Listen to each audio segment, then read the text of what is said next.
গরম জলটা রান্না করলে কিন্তু সেই রান্নার স্বাদও ভালো হয়। এই গরম জলটা দিয়ে দিলাম। এবার আমি মাছগুলো ছেড়ে দেবো।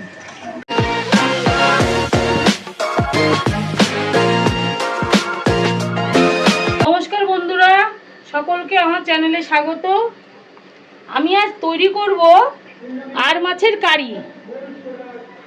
এবার আর মাছের কারি করার জন্য কি কি নিয়েছি সেগুলো চলো দেখিয়ে দিই। নিয়েছি আমি গোটা একটা আর মাছ, শুধু মাথাটা বাদ দেওয়া আছে। আর এই আর মাছকে আমি লবণ হলুদ আর একটুখানি লবণ হলুদ তো দিয়ে মেখেছি, এর মধ্যে একটুখানি শুধু লঙ্কার গুঁড়ো দিয়ে মেখে রাখবো, যাতে একটু ঝাল ঝাল হয়। আর রান্নাটা কিন্তু খুব ঝালঝালই হবে। এবার আর এখানে নিয়েছি, এবার কি কি দেখিয়ে দিই। এখানে নিয়েছি কুচনো পেঁয়াজ, কুচনো টমেটো, কুচনো কাঁচা লঙ্কা আর আদা কুচি, আর এখানে রসুন। আর নিয়েছি এখানে জিরে ধনে ভিজিয়ে রেখেছি জলে, আর এখানে কাশ্মীরি লঙ্কার গুঁড়ো, আর এবার লবণ হলুদ তেল ওইগুলো তো লাগবেই, তেজপাতা লাগবে, সেটা আর এখানে দেখাচ্ছি না, রান্না করতে করতে দেখাবো। চলো তাহলে রান্নাটা শুরু করি। বন্ধুরা, আমি আগে থেকে কয় টুকরো আলু এরকম করে ভেজে রেখেছি আর তেলটা গরম করে নিয়েছি আগে থেকেই। এবার আমি মাছগুলোকে দিয়ে দিচ্ছি। মাছগুলো ফাটবে কিনা আমি ঠিক জানি না, সবকটা মাছই দিয়ে দেবো একবারে। মনে হচ্ছে ফাটবে। মাছটা ভাজতে দিয়ে আমি এদিকে মশলাটা তৈরি করতে যাব। মাছটা ততক্ষণে ভাজা হয়ে যাবে। ভয় লাগছে আমারও মাছটা ফাটবে কিনা। এবার আমি ঢেকে রেখে দেবো, এক পিসটা ভাজা হোক, আবার আর এক পিসটাও ভাজা হবে। এই যে ঢেকে রাখি। চলো এবার মশলাটা করি।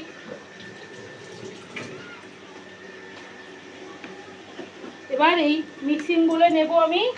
এই যে জিরে ধনে গুঁড়ো ভিজিয়ে রেখেছি, ভিজিয়ে রাখলে কি হয়, পেস্টটা ভালো হয়। শিলের মতো বাটা না তো, সেই জন্য একটু ভিজিয়ে রাখি। এবার দেবো আদার টুকরো, রসুনের টুকরো, কয়েকটা কাঁচা লঙ্কা গেলে যাবে, কোনো অসুবিধা নেই। আর দেবো এখানে এই টমেটো কটা, এই কুচনো টমেটোটা রান্নার মধ্যে ওখানে দেবো, কড়াইতে দেবো, এখানে মিক্সিটা দেবো না। ব্যাস, আর একটু দেবো পেঁয়াজ, এটাই পেস্ট হবে। জল লাগবে,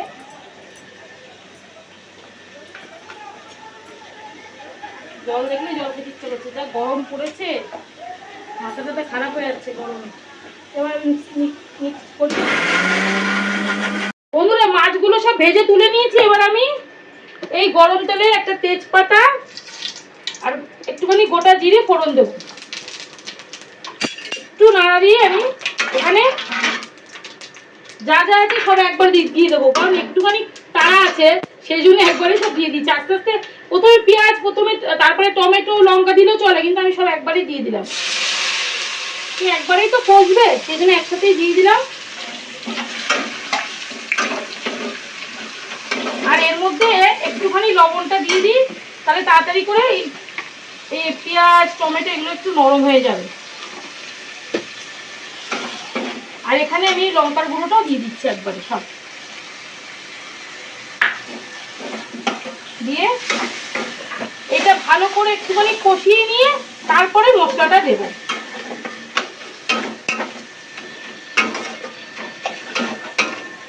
আর আমার রান্নাগুলো কেমন লাগছে আমাকে একটু কমেন্ট করে জানাবে, যে আমি ইউটিউবে যেসব রান্নাগুলো দিচ্ছি আমি ভালো করে করার চেষ্টা করছি।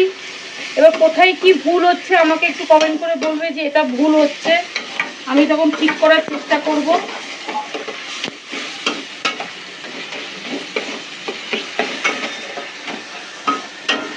আর কে কোথা থেকে দেখছো সেটাও আমাকে একটু কমেন্ট করে জানিও।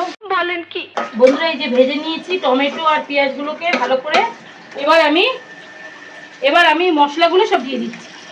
আদা রসুন কাঁচা লঙ্কা দিইনি এখানে, টমেটো আর একটু পেঁয়াজ আদা এগুলো সব পেস্ট করেছি একসাথে, সেটাকে দিয়ে এবার ভালো করে এটা কষাতে হবে। ঝাঁজ হয়েছে তো, গরমে স্নান করে যাচ্ছি। এবার এর মধ্যে একটু হলুদ দেব, ব্যাস এটাকে এবার ভালো করে কষিয়ে তেল ছেড়ে গেলে তারপর আমি একটু জল দেবো, দিয়ে মাছটা ঢেলে দেবো। বন্ধুরা মশলাটা ভালো করে কষিয়ে নিয়েছি, এই যে তেল ছেড়ে গেছে। এবার আমি এখানে গরম জল করতে দিয়েছি, আর গরম জলটা দিলে তাড়াতাড়ি হয়ে যাবে রান্নাটা। সবসময় গরম জলটা রান্না করলে কিন্তু সেই রান্নার স্বাদও ভালো হয়। এই যে গরম জলটা দিয়ে দিলাম, এবার আমি মাছগুলো ছেড়ে দেবো। মাছগুলো একটুখানি ঝোলটা ফুটে উঠলে, কারণ যেহেতু গরম জল দিয়েছি তো সেহেতু বেশি সময় লাগবে না, ঝোলটা একটু ফুটে উঠলেই আমি ঘি গরম মশলা দিয়ে এটা নামিয়ে দেবো। বন্ধুরা আমার রান্নাটা অলমোস্ট রেডি, এই ফুটছে, আস্তে আস্তে ফুটতে লাগুক। এর মধ্যে আমি একটু গরম মশলাটা দিয়ে দিচ্ছি, আর একটু সামান্য একটু ঘি দেবো, বেশি ঘি দেবো না, ব্যাস এইটুকু ঘি দেবো। আর ওপর দিয়ে একটু ধনে পাতা ছড়িয়ে দেবো।